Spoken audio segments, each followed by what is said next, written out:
आरोग्यम श्री आयुर्वेदा के YouTube channel में आपका स्वागत है। वीडियो को अच्छे से समझने के लिए पूरा देखें। दोस्तों, आज मैं आप लोगों के साथ एक बहुत ही इम्पॉर्टेंट बात करने जा रहा हूँ। सो प्लीज़ मेरी बात को ध्यान से सुनिएगा। आज मैं कुछ चिकित्सक जो कि आयुर्वेद की डिग्री लिए हुए हैं, वो आयुर्वेदाचार्य हैं और वो प्रैक्टिस करते हैं आयुर्वेद और मिक्स एलोपैथ। तो मैं ये नहीं कह रहा कि कहीं से भी वो गलत कर रहे हैं। आयुर्वेदिक डॉक्टर जो है वो अंग्रेज़ी और आयुर्वेदिक दोनों मेडिसिन को लिख सकता है, इसके लिए वो ऑथराइज्ड है। इसमें कोई दूसरी बात नहीं है कि एक आयुर्वेदिक डॉक्टर किसी तरीके कोई एलोपैथिक मेडिसिन प्रिस्क्राइब नहीं कर सकता। वो मेडिसिन्स की कैटेगरीज जो हैं वो जो है कि इंडियन गवर्नमेंट के थ्रू कैटेगराइज किए गए हैं कि कौन से मेडिसिन्स, कौन से डॉक्टर्स, कौन से डिग्री होल्डर्स डॉक्टर उसको जो है अपने प्रिस्क्रिप्शन में पेशेंट को एडवाइस दे सकते हैं। सो मेरा मुद्दा ये नहीं है कि डॉक्टर जो है वो गलत कर रहे हैं कि वो डिग्री उनके पास आयुर्वेद की है लेकिन वो जो है कि दवा इंग्लिश लिख रहे हैं। इससे कोई मतलब नहीं है। सबका अपना अपना ट्रीटमेंट करने का एक तरीका होता है, सबका अपना अपना ट्रीटमेंट करने की एक पद्धति होती है।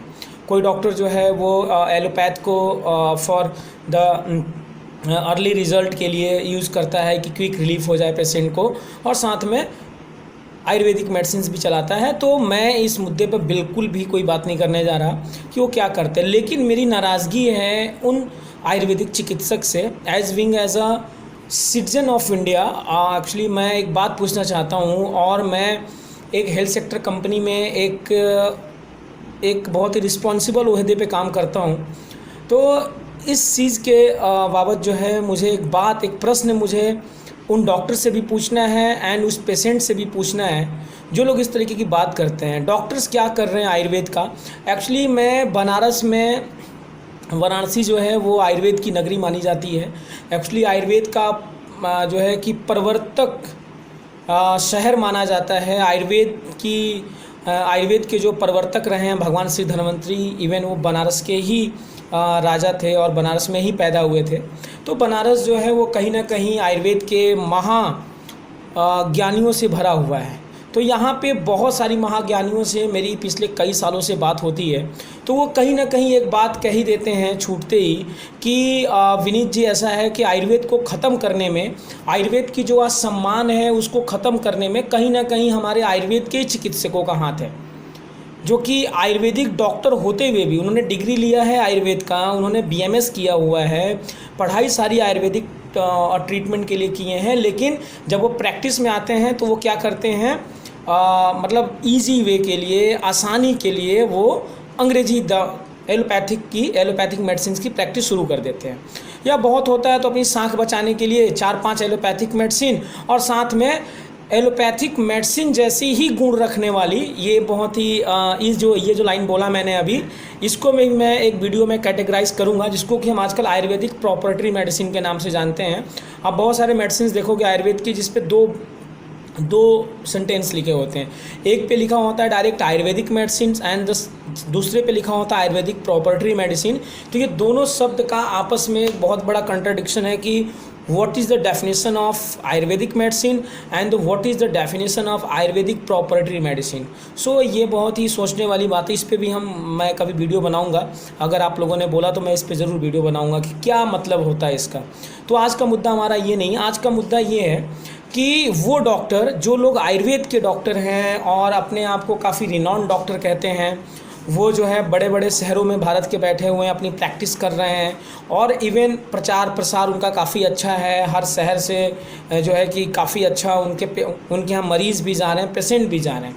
लेकिन दुख तो तब होता है जब वो डॉक्टर जो है, वो चिकित्सक जो है, किसी मरीज़ को गुमराह करने के लिए एक अपने ही आयुर्वेद जिस पद्धति से वो पढ़ करके आया है उसी पद्धति की बुराई करता है। तब बहुत दुख होता है सुन करके। ये सारी बातें जो है कई मतलब कि अभी तो खैर पिछले 2-3 साल के मेरे कैरियर में अभी तक किसी पेशेंट ने मेरे से ऐसे कंप्लेन नहीं किया था, बट लेकिन कुछ मरीजों ने मेरे से कंप्लेन किया कि जो है कि कहीं के दूसरे जो है आयुर्वेदिक डॉक्टर्स ने एक आयुर्वेदिक मेडिसिन की बुराई किया कि ये मेडिसिन जो है ये फर्जी मेडिसिन है एंड इस पर एक्सपायरी डेट नहीं लिखा होता है। ये बहुत सारी चीज़ें हैं। तो क्लासिकल आयुर्वेदा में जितने भी संस्थान डील करती हैं, क्लासिकल आयुर्वेदा जो है अपने आप में एक बहुत ही ह्यूज डेफिनेशन रखता है।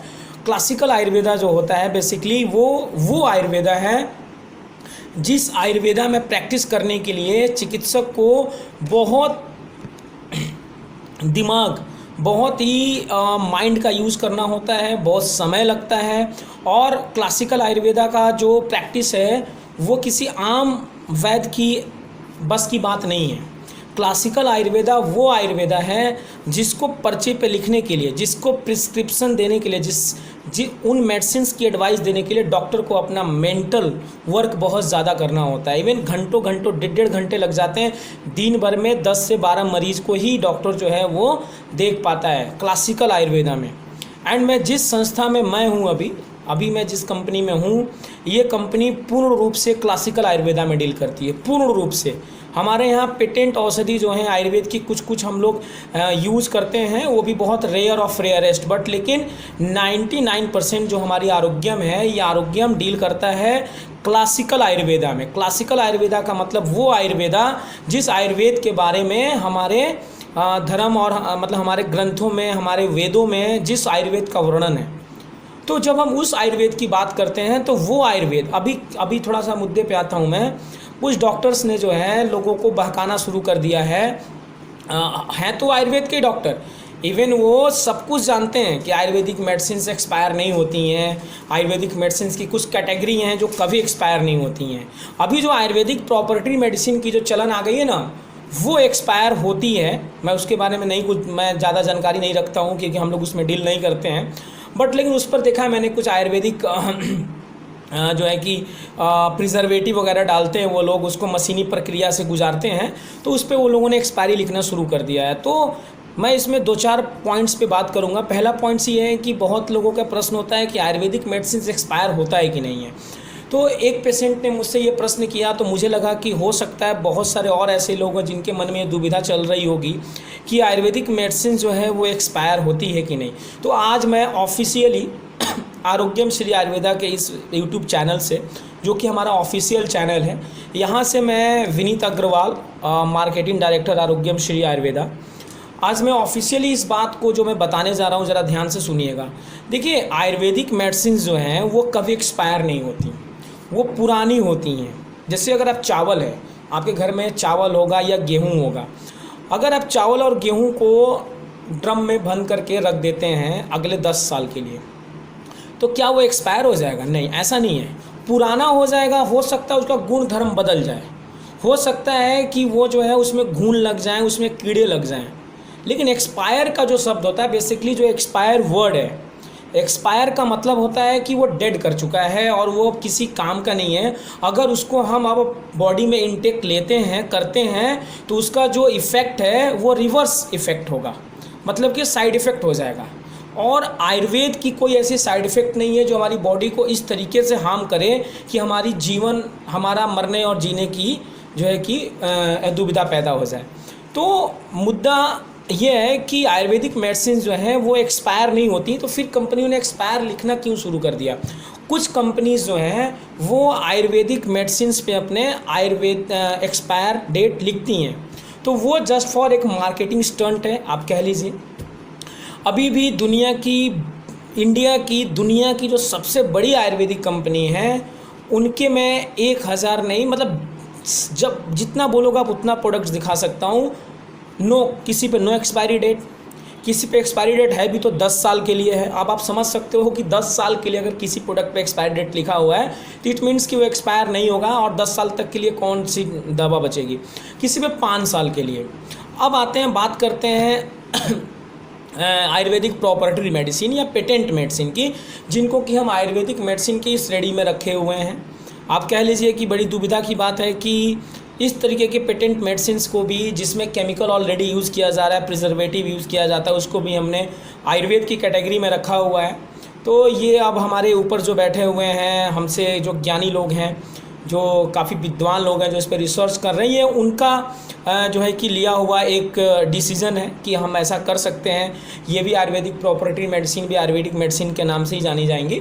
तो इस तरीके की चीज़ें हैं। लेकिन अगर अब मैं एक लाइन में मोरल ऑफ द स्टोरी अगर आपको बताना चाहूँ कि आयुर्वेदिक दवाई एक्सपायर होती है कि नहीं, तो ऑफिशियली मैं कहना चाहूँगा कि आयुर्वेदिक दवाई एक्सपायर नहीं होती है। डिपेंड करता है कि आयुर्वेदिक मेडिसिन किस कैटेगरी की है।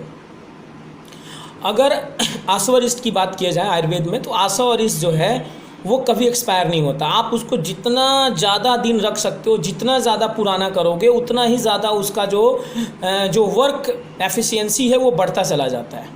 अगर आप बात करेंगे भस्म रस रसायन पुटी पोटली की, तो वो भी कभी एक्सपायर नहीं होता, कभी नहीं, पूरे लाइफ टाइम आप रख दो एक्सपायर नहीं होगा, बल्कि उसकी भी जो वर्क एफिशिएंसी है वो बहुत हद तक बढ़ जाती है।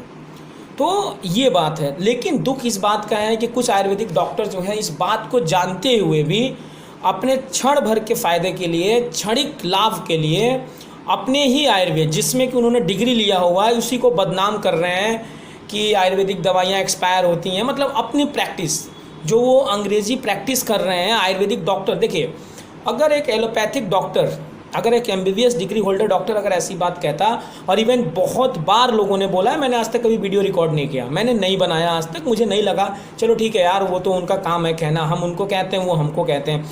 डिपेंड करता है कि जो कस्टमर है, जो पेशेंट है, वो अपने पर्सनल मेंटल एबिलिटी के हिसाब से सोच सकता है कि उसको कहाँ जाना है, ठीक है। तो क्या है कि लेकिन दुख मुझे तब हुआ जब किसी आयुर्वेदिक चिकित्सक ने आयुर्वेदिक दवा पे उंगली उठा दिया, तो मुझे बहुत दुख हुआ। तो आज मैंने ये वीडियो रिकॉर्ड किया और मैं आज इसको अपने YouTube चैनल पे आप लोगों के लिए डाल रहा हूँ। तो प्लीज़ इस मेरे वीडियो को जितना हो सके उतना आगे बढ़ाइएगा। लोगों के अंदर जो आयुर्वेद को लेकर के जो चीज़ें गलत धारणाएँ चल रही हैं उसको ख़त्म कीजिए। आयुर्वेद जो है, अभी आज की सिनेरियो अगर मैं कोरोना वायरस की बात करूं, तो बहुत बड़े बड़े विद्वानों ने, बहुत बड़े बड़े इंटेलेक्चुअल लोगों ने, इवन अभी हरियाणा के ही DIG की मतलब हरियाणा के DIG जो है, उनका नाम मैं भूल रहा हूं, कोई महिला है IPS ऑफिसर, उन्होंने अभी एक बयान दिया है कल परसों कि आयुर्वेद ही एक ऐसी चीज़ है जो हमें कोरोना से बचा सकती है। इम्यून सिस्टम ही एक ऐसा हमारे पास टूल्स है जो हमें यूज़ करेंगे हम लाइफ टाइम कोरोना से बचने के लिए। तो आयुर्वेद का मतलब, मैं एक चीज़ और बताना चाहूँगा अपने मित्रों को, आयुर्वेद का मतलब कहीं से भी ये नहीं है कि मेडिसिन्स, कहीं से भी आयुर्वेद का मतलब दवाई नहीं होती। आयुर्वेद का मतलब होता है योर होल लाइफ स्टाइल। आप कब उठते हैं, कब खाते हैं, कब सोते हैं, कब पीते हैं, ये सारी चीज़ों को जब हम एक कंसीडर करते हैं, एक हम जो है, एक हम किसी बेस के तहत लेके चलते हैं, तो उसी को हम आयुर्वेद कहते हैं। आयुर्वेद का मतलब कहीं से भी ये नहीं है कि आप बीमार हो गए तो आप किसी आयुर्वेदिक चिकित्सक के पास जाओ एंड वो जो है आपको दवा प्रिस्क्राइब करेगा, भले ही वो जो है आयुर्वेदिक दवा के नाम पे ही दे देगा, लेकिन ऐसा नहीं है।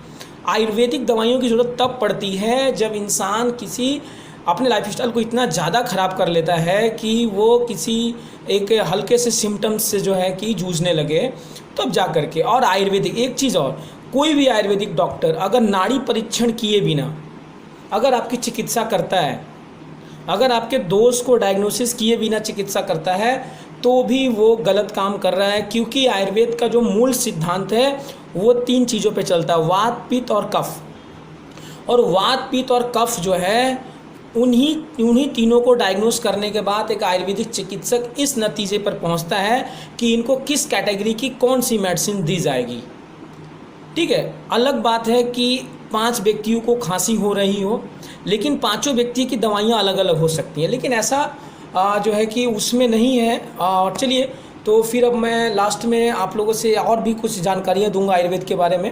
तब तक के लिए मेरे वीडियो को लाइक कीजिए, शेयर कीजिए, सब्सक्राइब कीजिए। अगले वीडियो के लिए मैं आप लोगों को ज़रूर जो है कुछ आयुर्वेद के ऊपर और ज्ञान दूंगा। ओके, चलिए, थैंक यू, धन्यवाद।